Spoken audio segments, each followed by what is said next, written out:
여러분 안녕하세요. 네, 십신, 십신 계속 이어집니다. 십신 즉 오행상으로는 비겁, 식상, 재성, 관성, 인성, 그리고 이걸 양까지 하면은 십신. 오행 곱하기 음양, 5 곱하기 2는 열, 그래서 십신이라고 하는데요. 즉 10개이기 때문에 지금 비겁이라서 비견급제에서 앞자만 떠서 비겁인데요. 그래서 지금 비견급제, 비견은 설명이 끝나고 급제도 지금 설명이 안 남았는데요.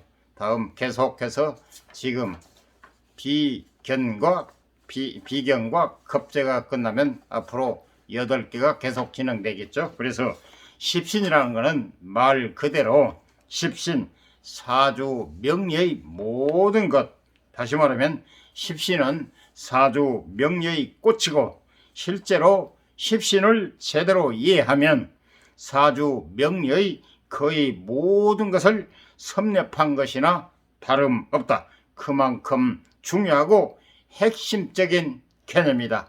그래서 제가 천천히 자세하게 왕초보 그리고 처음 들으신 분들을 기준으로 설명하고 있습니다.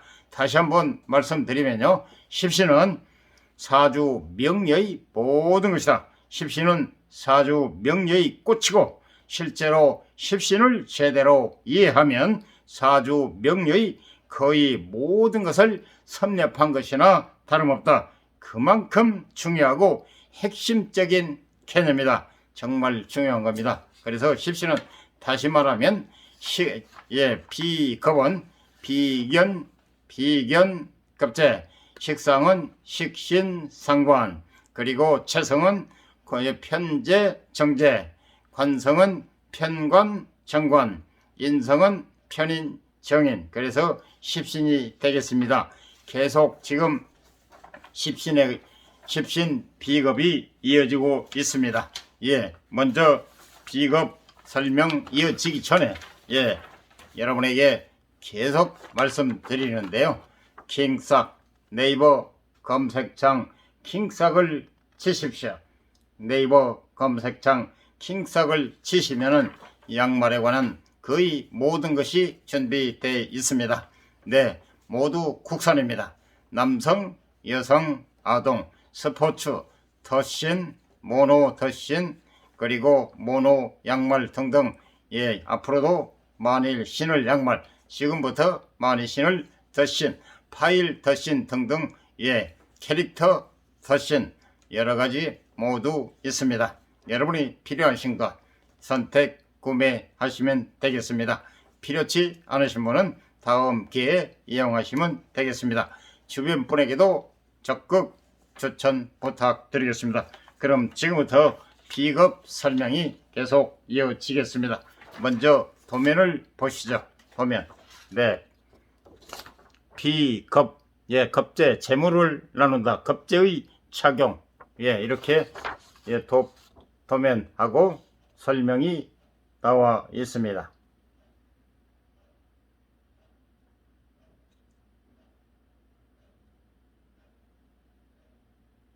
겁제의 착용. 그럼 지금부터 설명을 드리겠습니다. 겁제, 재물을 나눈다. 겁제의 착용. 너네도 먹고 살아야겠지.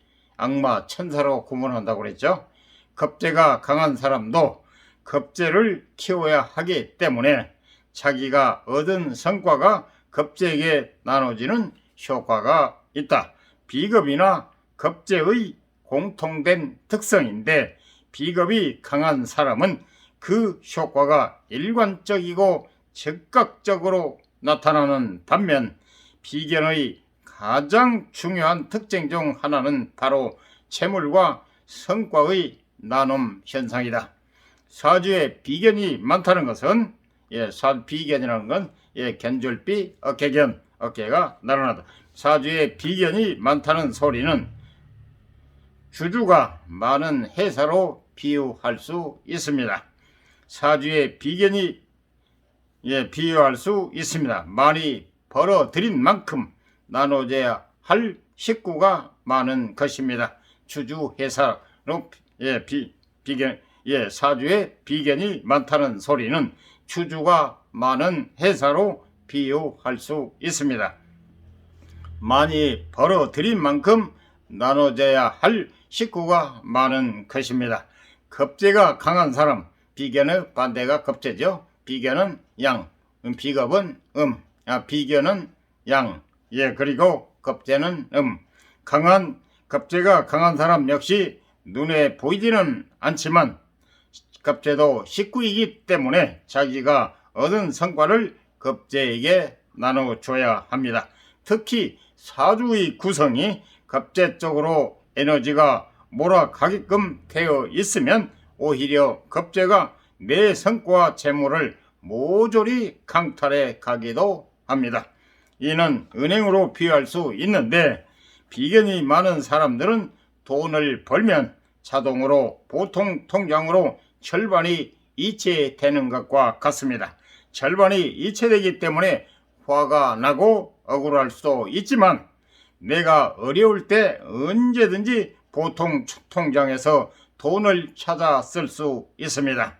내가 돈을 벌 때 형제 자매가 암에 걸려 치료비를 내가 감당해야 하고 반대로 내가 암에 걸렸을 때 잘 나가는 형제 자매가 도와주는 것과 같습니다. 지금 예를 들어가면서 설명이 나와 있습니다. 반면 겁재가 지금 조금 전까지는 비견에 관해서 설명을 드렸습니다. 지금부터는 반면 겁재가 강한 사람들은 돈을 벌면 자동으로 주식으로 번 돈의 절반이 이체되는 것과 같습니다.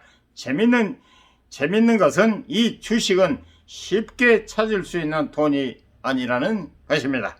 어느 순간 주식이 엄청나게 대박이 나서 큰 돈을 벌 수도 있고 반대로 주식이 말 그대로 휴지 조각이 될 수도 있습니다. 모든 건 장단점이 있다고 그랬죠. 그래도 언제 어떻게 될지도 모르는 불안정하고 리스크가 큰 상품에 자동으로 투자하게 되는 것과 같습니다. 지금 겁재 설명이 계속 이어집니다. 다음은 역시 그림을 보시죠. 겁재의 작용. 계속 겁재의 설명이 이어집니다. 겁재의 작용에 관해서 말씀드립니다. 지금 악마와 천사와 악마. 지금 도면이 그렇습니다. 악마와 천사와 악마. 이렇게 구분이 되는데 여러분의 이해를 돕기 위해서 도면이 천사와 악마. 설명도 천사와 악마가 이어집니다. 겁재의 작용 좀 도와주라. 언제 도와줄래 해서 겁재가 강한 사람은 그 효과가 언제 어떤 방식으로 나타날지 알 수 없다. 겁재의 힘은 내가 컨트롤할 수 있는 영역이 아니기 때문이다. 그래서 겁재가 강한 사람들은 겁재의 효과가 언제 어느 방식으로 나타날지 짐작할 수 없습니다. 겁재의 힘은 손에 잡히지 않는 힘이며 내가 컨트롤할 수 있는 영역이 아니기 때문입니다. 물론 이는 음양이 다르기 때문에 나타나는 현상입니다. 그동안 힘들었지? 해서 이제 천사가 또 악마와 천사의 싸움이라는데 지금 천사가 하는 얘기가 악마는 좀 줄어들었죠. 그래서 천사는 좀 날개 달린 그동안 힘들었지 하고 겁재한테 좀 물어. 그래서 겁재의 작용은 그동안 어디에 계셨어요 하고 이제 또 악마가 또 천사한테 묻는 얘기입니다. 그래서 겁재가 강한 사람은 예상할 수 없는 상황에서 기인을 만난다. 기인을 많이 들어봤죠? 기인을 만난다. 겁재가 강한 사람들은 삶에서 기인을 많이 만나게 되는데 그 기인은 항상 예상하지 못했던 곳에서 나타납니다. 겁재의 순작용이라고 볼 수 있습니다. 그동안 즐거웠지? 내가 날 키운 거지. 키운 거야. 예, 제발 좀 사라져 주세요. 예, 이제 악마가 그동안 즐거웠지? 네가 천사가 날 키운 거야. 하고 이제 악마가 또 천사한테 반대로 이 지금 아마 개골처럼 보이고 또 소뿔처럼 생겼죠? 물소뿔처럼. 그런데 그동안 이제 천사가 키웠답니다. 그래서 그동안 네가 날 키웠지? 하면서 이제 그러니까 천사 하는 얘기가 조그맣게 이제 줄어들었죠. 반대로. 네, 지금 도면이. 그래서 제발 좀 사라져다오. 이제 제발 좀 사라져 주세요. 이제 겁지한테 또 이제 천사가 하는 얘기입니다. 그리고 또한 예측할 수 없는 상황에 인생의 나락을 경험한다. 예, 항상 모든 건 장점만 있는 것도 아니고 단점만 있는 것같죠. 예, 양과 태극을 보면 잘 표현하죠. 예, 양이 상하면은 음이 약하고 상하면 또 양이 약하고 그래서 돌고 돈다. 모든 건 좋은 것만 영원할 수도 없고 나쁜 것만 또 영원할 수도 없다. 모든 건 시공에 존재하는 건 영원할 수가 없다. 모두 좋은 것만 있을 수도 없고 나쁜 것만 있을 수 없다. 그래야 공평할 거 아닙니까? 그러잖아요. 예, 그래서 항상 태극을 보면 이해할 수가 있으면 가장 잘 나오는 게 태극기입니다. 예, 빨강, 파랑으로 표시가 되어 있죠. 음양입니다. 이게 예, 태극. 주역에 깊이 들어가면은 정말로 기기묘묘합니다. 그래서 태극기, 우리 한국. 예, 그리고 태극기 바로 옆에 이런 거는 하늘, 땅, 해와 달 그 표가 되어 있습니다. 예, 각 네 모서리에 있죠. 하늘, 땅, 해, 달. 중앙에는 태극, 예, 파랗고 빨갛고 파란 게 그리고 밖에는 하늘, 땅, 천, 지, 그리고 해, 달 네 개가 각 모퉁이에 자리 잡고 있습니다. 그래서 이에 반해 반작용도 있습니다. 급제가 강한 사람은 전혀 예측할 수 없는 상황에서 뜻하지 않는 추락을 경험하게 됩니다. 이때는 심한 정신적 공황과 우울감을 동반하는 경우가 많습니다. 내 자신을 오롯이 급제에게 빼앗겨 버렸기 때문입니다. 계속 급제의 설명이 이어집니다. 그래서 역시 급제 모욕을 당하다. 이 도면을 먼저 보신 다음에 설명을 드리겠습니다.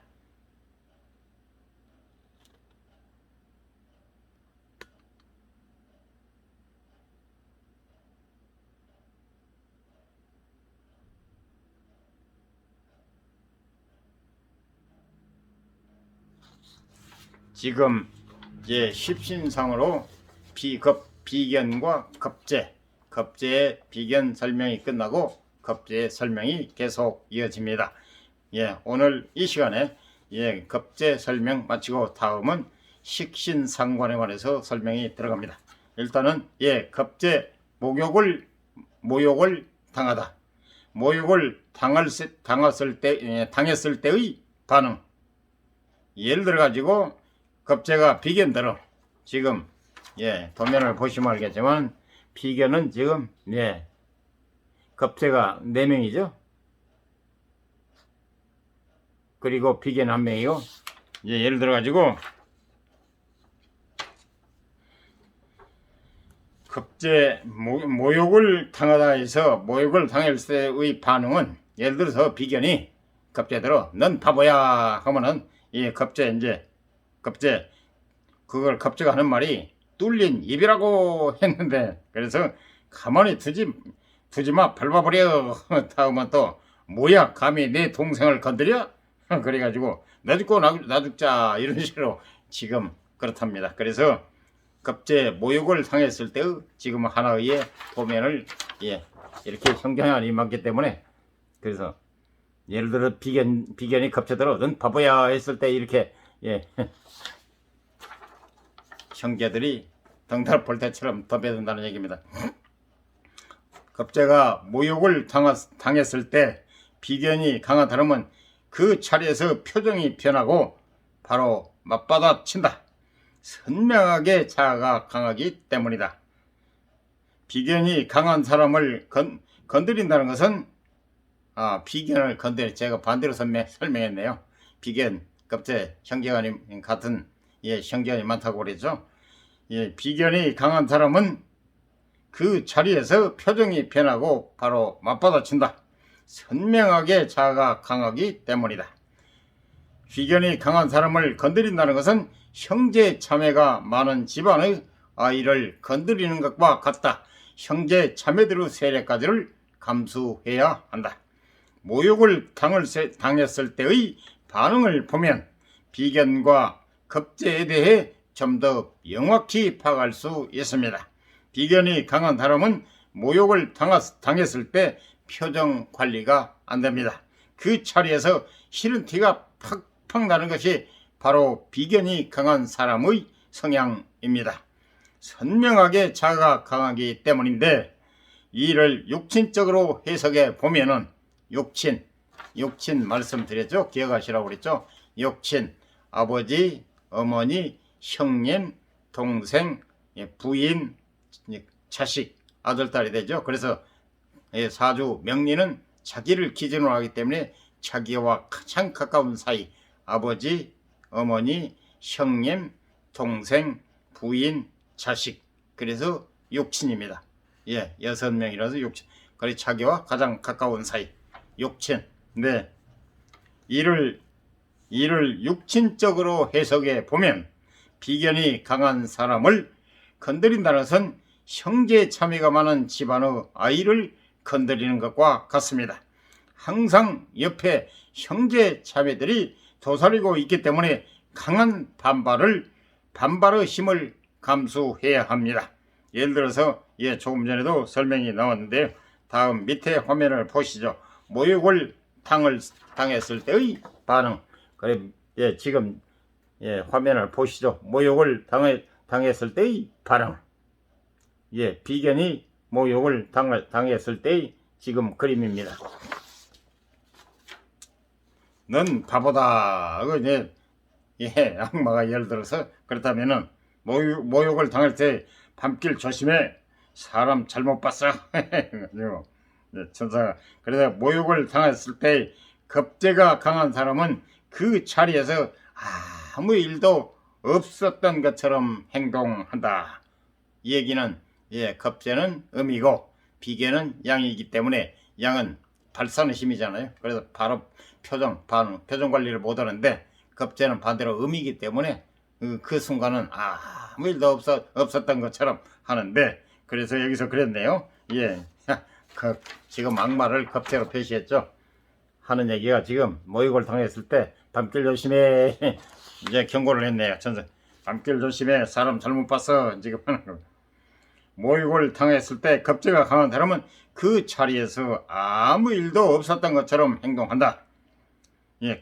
자아가 강하지만 표현 방법을 모르는 아이와 같기 때문입니다. 이게 바로 음의 성질입니다. 급제가 음입니다. 비견은 양이고요. 그래서 음양이 다르다. 오행은 같고 음양이 다르기 때문에 비견과 급제로 분류가 된다. 비급이라고 그랬죠. 십신상 오행상 비견과 급제는 십신상으로 음양 분류가 되고요.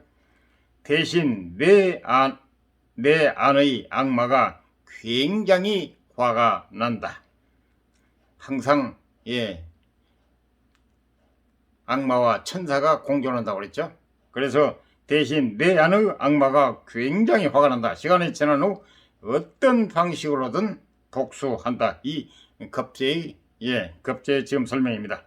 급제가 강한 사람을 건드린다는 것은 내면의 어둠을 건드리는 것과 같다.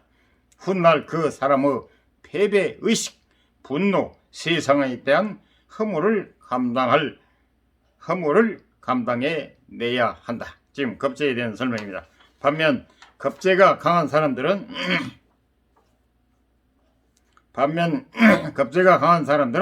모욕을 당했을 때 바로 내색하지 않습니다. 비견은 바로 내색 표정 관리를 못하는데 급제는 내색을 하지 않는답니다. 반면전에서는 아무 일도 없었다는 듯이 넘겨버립니다. 자아가 강하지만 표현 방법을 모르는 아이와 같은 심리를 가지고 있기 때문으로 볼 수도 있습니다. 그 대신 마음속에 그 상처를 간직해 둡니다. 그리고 두고두고 복수할 날을 기다립니다. 그리고 시간이 지난 후 더욱더 매정한 방식으로 복수합니다. 내면의 아주 강한 자아가 상처를 받았기 때문입니다. 계속 이어집니다. 다음은 이번에는 도면 없이 계속 설명으로 이어집니다. 겁재가 강하다는 것은 내면의 어둠과 무의식이 광활하다는 것을 의미하기 때문에 겁재가 강한 사람을 건드리면 그 사람의 깊은 내면의 어둠과 허물을 감당해낼 수 있어야 합니다. 이상 겁재의 설명이 마지막으로 나가며 간단하게 정리하면 비견은 내 길은 내 뜻대로 차곡차곡 적금을 붓는다. 세상과 정정당당하게 대결한다. 이게 비견의 간단 명료한 설명입니다. 다시 한번 말씀드리겠습니다. 비견 겁재가 조금 설명도 어렵고요. 이해도 좀 어렵고 그렇습니다. 그런데 여기서 핵심적인 키포인트가 간단하게 정리하면 비견, 견줄비 어깨견이라고 그러죠. 어깨가 날아라다 해서 비견은 내 길은 내 뜻대로 차곡차곡 적금을 붓는다. 세상과 정정당당하게 대결한다. 이게 양이기 때문에요. 대신 겁재는 대박 아니면 쪽박. 대박 아니면 쪽박. 겁재는 대박 아니면 쪽박. 리스크가 큰 금융 상품에 투자한다. 세상과 다양한 방식으로 겨눈다. 정의할 수 있겠습니다. 거듭 말씀드립니다. 겁재는 대박 아니면 쪽박. 리스크가 큰 금융 상품에 투자한다. 세상과 다양한 방식으로 겨눈다로 정의할 수 있겠습니다. 장사로 보자면 다시 이해가 이어집니다. 비견은 육개장 하나만 파는 40년 전통의 맛집을, 그리고 겁재는 시시때때 색깔을 바꾸며 트렌드를 선도하는 식당을 예로 들 수 있겠습니다. 이해가 잘 안 가시는 분은 간단 명료한 해석에서 여러분이 이해하시게 될 겁니다. 내 안에 음양이 또 다른 존재를 품고 산다는 것은 그만큼 다채롭고 다양한 삶의 패턴이 가능함을 암시하기 때문입니다. 비견과 겁재를 장사로 보자면 비견은 육개장 하나만 파는 40년 전통의 맛집을, 장인정신이죠. 그리고 겁재는 시시때때 색깔을 바꾸며 트렌드를 선도하는 식당을 예로 들 수 있겠습니다. 좀 융통성이 있다는 얘기입니다. 그리고 과거에는 사흉신이라고 하여 과거에는 내흉신이라고 하여 겁재를 부정적으로만 보았지만 다양한 변주의 가능성과 어떤 상황에서도 쉽게 적응할 수 있는 잠재력이 있는 힘이기 때문에 지금 겁재에 대한 설명입니다. 겁재는 앞으로 더욱 주목해야 할 소중한 기운입니다. 이게 바로 시대의 흐름입니다. 천사와 악마를 내 손에서 가지고 논다면 세상도 쉽게 뒤흔들어 놓을 수 있겠죠. 이상 겁재, 비견과 겁재에 대한 설명을 다 마치고 지금 그렇게 10신 중에 비견, 겁재 2개가 끝난 겁니다. 마치고 다음에는 두 번째 식신과 상관에 대한, 그리고 식상에 대한 설명이 이어지겠습니다. 이상 도움이 되셨으면 구독, 좋아요, 알람 꾹 눌러주세요. 감사합니다.